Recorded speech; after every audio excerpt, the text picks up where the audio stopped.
one upon us in the first best of the one for this final day of the group stages. Already the bands coming out here.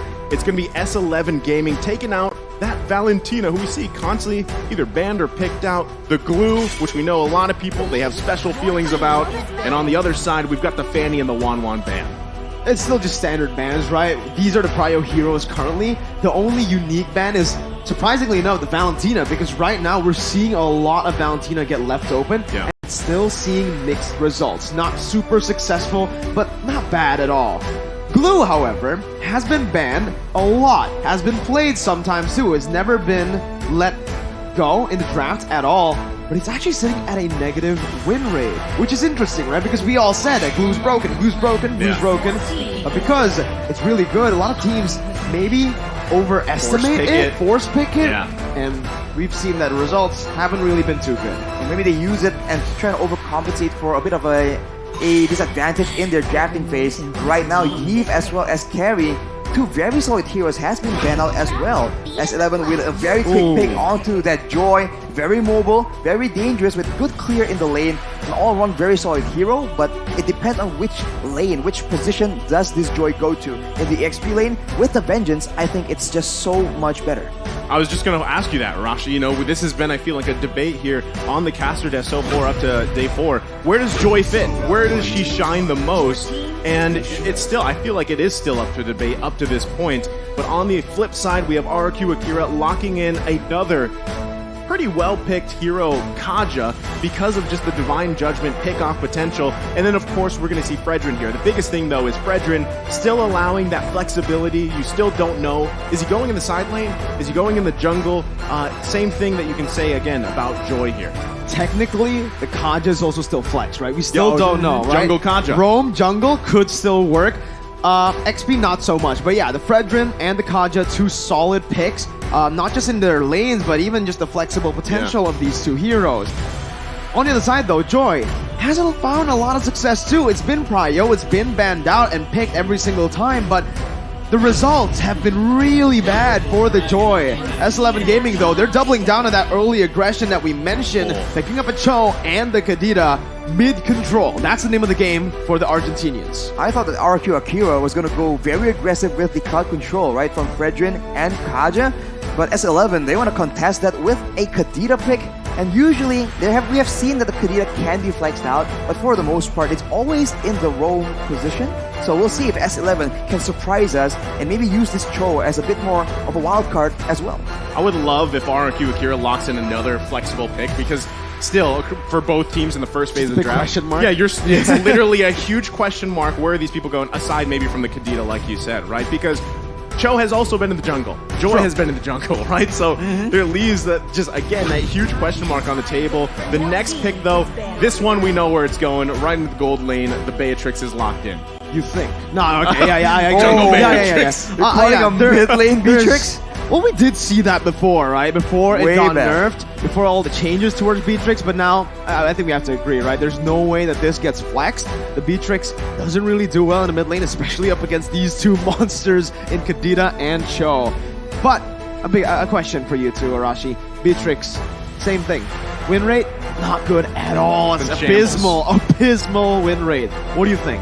I think a lot of teams have been playing the very mobile, very fast movement compositions, and Beatrix right now relies so much on the abilities landing, which makes it very, very difficult. So you need a very particular setup to ensure that the bulk of the damage does reach the members of your opponents. And on that note as well, it's going to be a bit difficult in the laning phase, considering how much all these teams just roam around and make sure that their gold laner has an advantage. So RRQ, they want to go aggressive, and they're looking like they have a bit of a combo going on, but the Beatrix has always been struggling, especially against so much pick-up potential from the side of S11. Yeah, I feel like we're in a weird place, right? Where you're still seeing Beatrix picked up a lot, but the win rate just isn't there.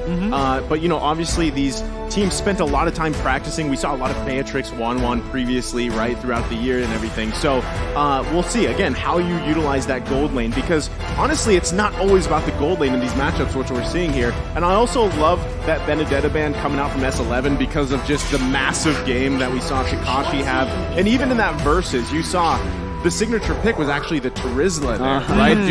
Do we possibly see a ban towards that?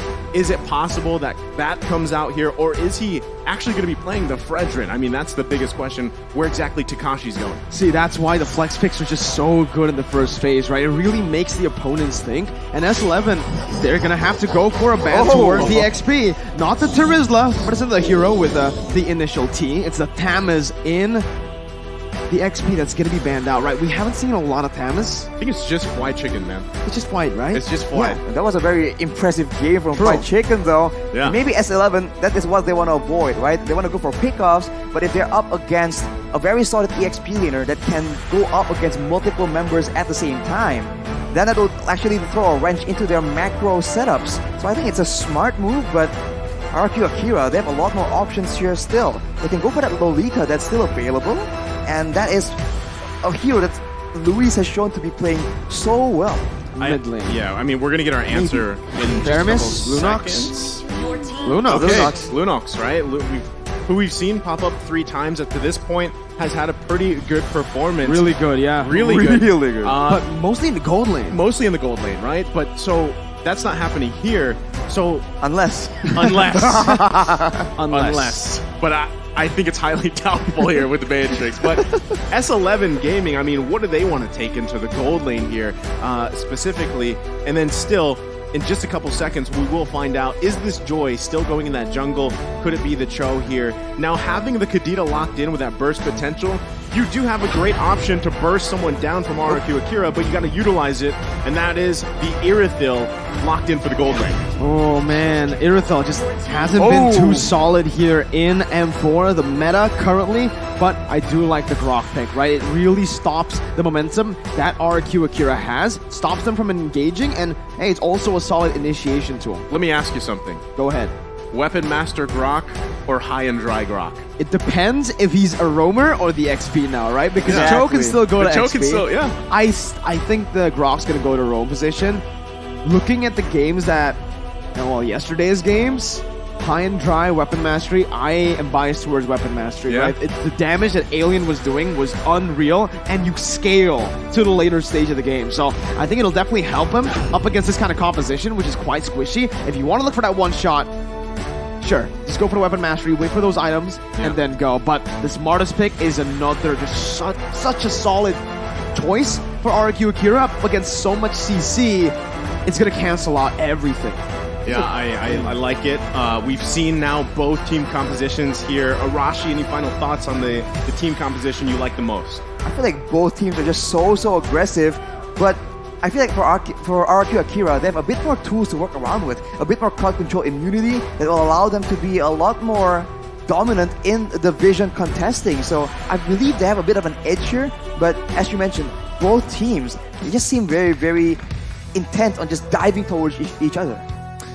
Well, I gotta say, you know, with RRQ Akira here, they definitely have the tools they need.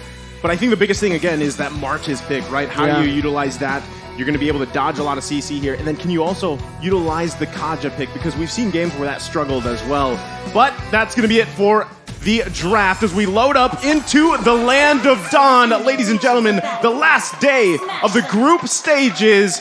RRQ Akira versus S11 Gaming. Oh, you can already see the group up from both of the teams, right? They're just swapping sides right now as both teams, again, are just looking to just help their junglers get the buffs normally. Both junglers opting to go for the purple buff here. Yeah. So it's a very interesting path they're going to take. There's one thing that's very interesting, though, yeah. Papa Dog. Is that it? Is High that what and I was Dry. going to point it out to you, man? Weapon Mastery, right? He didn't go for it. He went for High and Dry here, which is interesting. What do you think about this?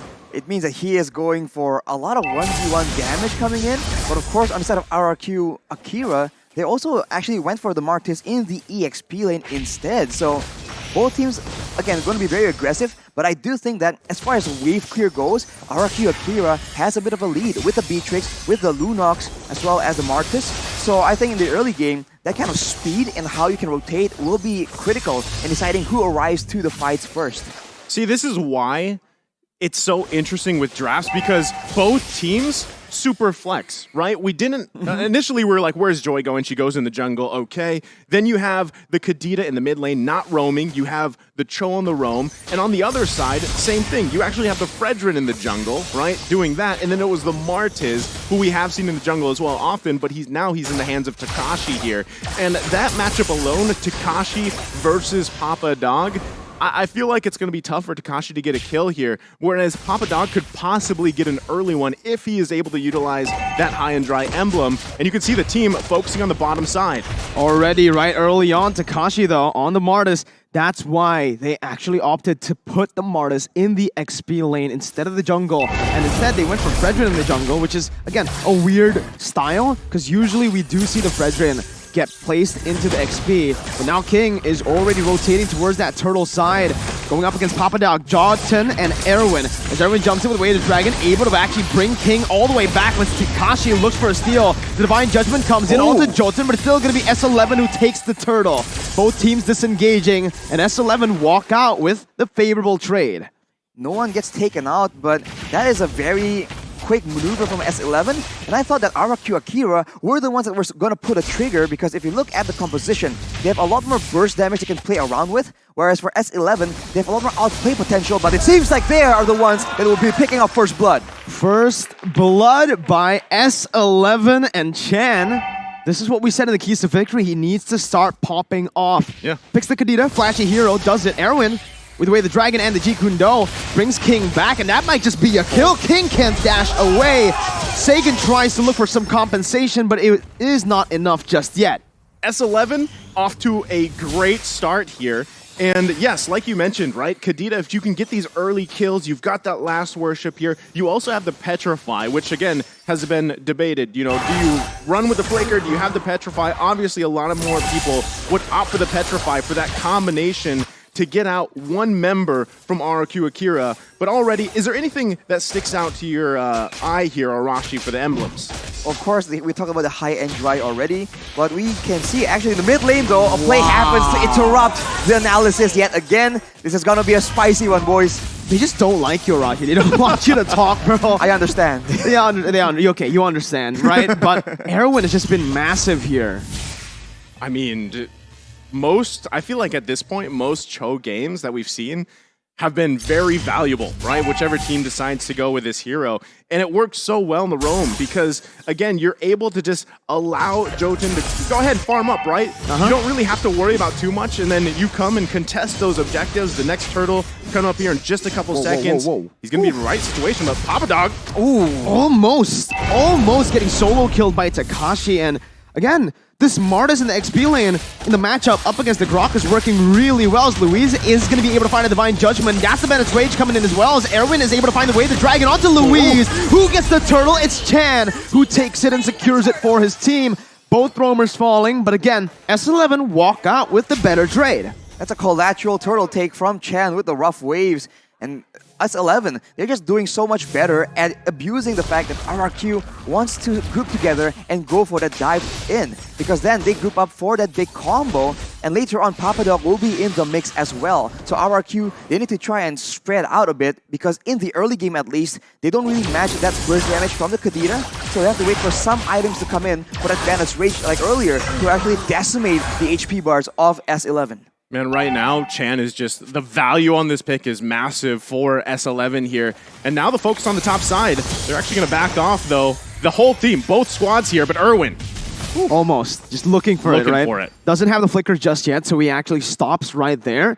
I do want to talk a little bit about the stakes of the game. If Akira wins this game, guaranteed upper brackets, #1 in the group. But if they lose, there is a chance of a three-way tie once again in this group. Are you ready for it? I'm ready. Erwin's ready too, as he flickers under the turret. Not going to be able to find the Jikundo though, as Erwin's going to fall under that turret, gets caught. But Sagan falls too. Chan, right now, is popping off. He's doing what the keys to victory tells him to do. Sagan he listens, bro. Almost instantly gets deleted. I thought he was going to survive, but he got clipped by the rough waves, and that instantly bursted him down. So Chen is so massive right now, but in the bottom side. The wild charge just stops Takashi, unless he's able to do something here. Nope, nothing magical there. He's just going to get taken down, and RRQ Akira are able to find a trade on a turret for kill. I mean, given the situation that S11 has, RRQ Akira has been finding ways to keep it as close as possible in terms of economy, right? That's best case scenario for them because they're going to have to claw back into this game. Right now, the pace obviously being set by S11. Next turtle's up. You can see even Papa Dog finding the positioning he needs to. And Luis doesn't have Divine Judgment, right? So this is most likely going to be another turtle going in the hands of S11, furthering their lead here objectively, and they'll be able to play around this as pretty much all of their members getting very comfortable in terms of itemization at this point in the game. This is why it's so difficult when you go for so many late game picks. We saw a similar story from Blacklist, but they are forced to concede so many objectives in the early game. But fortunately for them, they're still able to match the structure takes and even have a bit of a lead. Taking a look at the items right here, Hunter Strike for Takashi means that he can be a lot more aggressive, but Gusta La Gusta with the Blade of Despair will start doing a lot more damage, especially to the Squishier members. But of course, once the lightning punching from Chen is completed, the already insane burst will get even worse for the side of RRQ Akira. Takashi was looking for a steal there, but will be caught in the wild charges. Erwin comes in to rotate, but Jotun's just going to be able to slay him down. The Divine Judgment comes onto Erwin right now as King is able to find a taunt. Sagan picks up the kill, a 1-for-1 right now. Ooh, Chen still able to get out. Jotun, once again, jumping back and forth, trying to get that last proc, but will just decide to disengage as Sagan comes in, just dealing some damage. And that whole time, Gusta Lagusa almost got taken out on the bottom side by Kai. So, I mean, that's just showing how much of a sort of vacation mode Kai has had. They might be focusing here on the bottom side, but Jotun not even going to let King and Luis get close enough. Still, though, Luis doesn't have the Divine Judgment. This is what RRQ Akira has to do. They have to play around Luis, and that's kind of been the trend for them throughout the group stage, is Luis finding those sets, whether he was playing the Lolita, whether it's the Kaja here. And still, if Gusta Lagusta can continue to grab a couple kills here and there, he's got weapon mastery himself, he will be a threat as the game goes on here. Luis, we have seen that he really does do a lot more flashy things when he has AoE crowd control that can set up his whole team for a big fight. But whoa, King! Erwin is able to find that right now, but everybody just collapses. The Petrify is massive by Chan. He finds the Lunox. Sagan's gonna fall, and Luis as well to Kai, who picks up a double. Gusta Lagusta rotates back into the mid lane, but it's a bit late. Takashi is gonna be caught there. Jumps in onto the bush, and S11, they've timed that perfectly for the neutral objective to spawn, and that's the Lord. I wonder if RRQ Akira can be considered doing good or bad right now, because they've been losing a lot of fights, but at the same time, they've been able to minimize the goal difference, the structure difference as well. But now with S11 taking that Lord, if they play the macro game properly and manage all three waves at the same time, they have a chance here to, at one fell swoop, just break down multiple turrets from the side of RRQ Akira. Man, Erwin... still, just finding these little moments here. We're going to take a look at the replay in just a second, presented by TikTok here. Look at that, right? This is what we call the TikTok play in the Philippines. Comes in with that combination and doesn't die. Like, he's able to survive as well. And then the double there from Kai. That is a massive value here for S11. What? What happened? Chan just got caught, and Jotun's looking for that ambush. Luis is going to be taken low. He doesn't have the Divine Judgment, and Jotun's just going to be able to walk him down. Takashi on the back, forced to flicker out very low. Jotun gets traded back as Gusta Lagusta picks up a mega kill.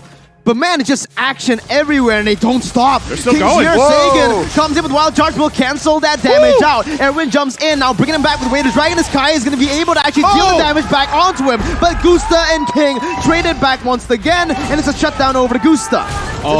Man. This is a tough situation here because multiple shutdowns were picked up by Gusta Lagusta in that fight. Look at the damage right now. Okay. Out of nowhere, he is 6-0. Okay. The Beatrix does damage. Right. What was wrong with all the other Beatrixes at M4? What's with the win rate? Yeah. Well, he's 6-0. It's Gusta Lagusta, man.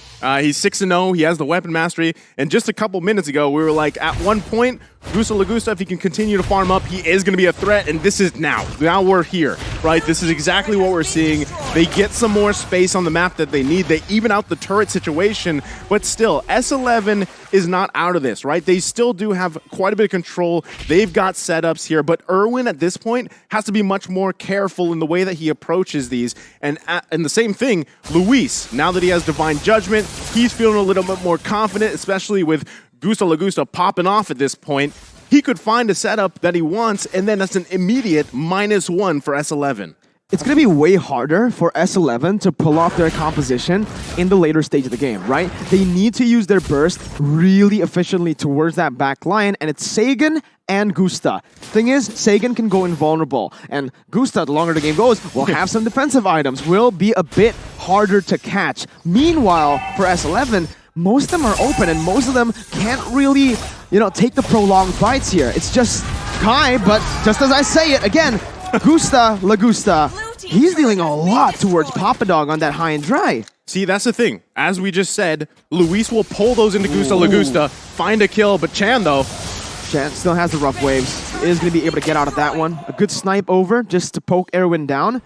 But RRQ are doing good right now. They've gotten the turrets down, and they can actually just wait it out. Play the long game, unless Erwin gets caught here, and that's just a legendary picked up by Gusta. That's insane, What man. is Gusta? What? This man's insane! It's such a tough situation right now because Gusta is relatively survivable. Wow, that's a lot of damage, but he has a Has clause as well, so he is sustaining a lot in these fights, and later on, Luis can transition from being an engage tool to a peel tool to ensure that Chan or Jotun, anyone who just dies on the back line, can get instantly shut down and destroyed by the damage coming in from the 8 and 0 right now, Gusta Lagusa. Oh, look at Chan. Oh, He's I looking am. for a setup here on Gusta if he can find it. Oh my god, Sagan actually reads it out. Chan still able to dish out the damage, but again, that's where the Lunox comes in handy. I thought I was going to hit, and then he's going to go for Luis ult, on the and then he hunt, goes though. for the hit. But yeah, Luis is on the hunt. Not really going to be able to commit just yet, though. So, both teams just disengage unless Papadog gets caught with Wild Charge. He is going to be able to turn it back around onto RRQ Akira. Luis is going to be sprayed down right there as Gusta still dealing a lot of damage in the back. Flickering out to safety as he's going to be able to kite for a bit, but King will fall to the hands of Kai, who's still running wild on RRQ Akira. And there's a triple kill, and in the mid lane, it's a 1v1 where Chan's going to be able to actually deal out the damage to shut Gusta down. Takashi coming back at it, getting the decimate, and getting a trade back in. It's a 4-for-1. Out of nowhere. That's a 4-for-1 after securing the Lord. Both these teams right now, after taking a Lord, has gotten taken out very decisively. What is going on? RRQ Akira, they stood there with 2 members in that late game in a Lord push situation.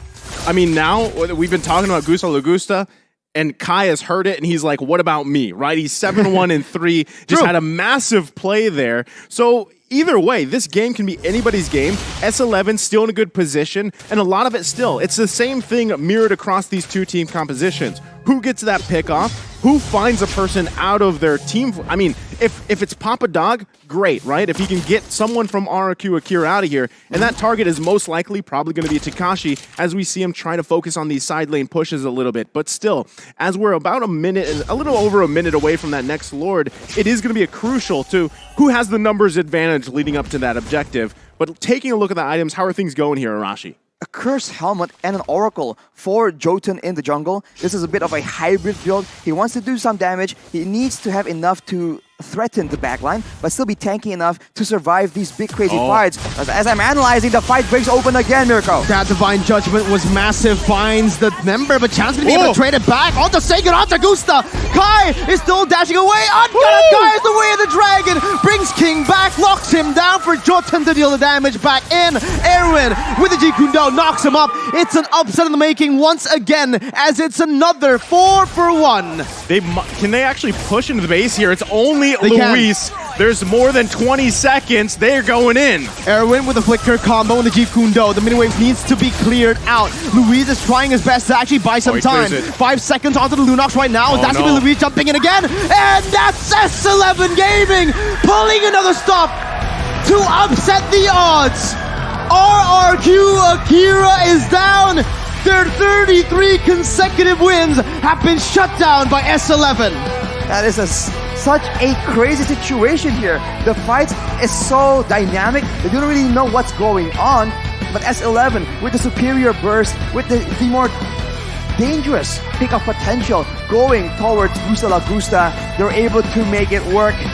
This is an upset, and I think we saw the stats earlier. Everyone is wrong. Ankarakai. I mean, I gotta say, we painted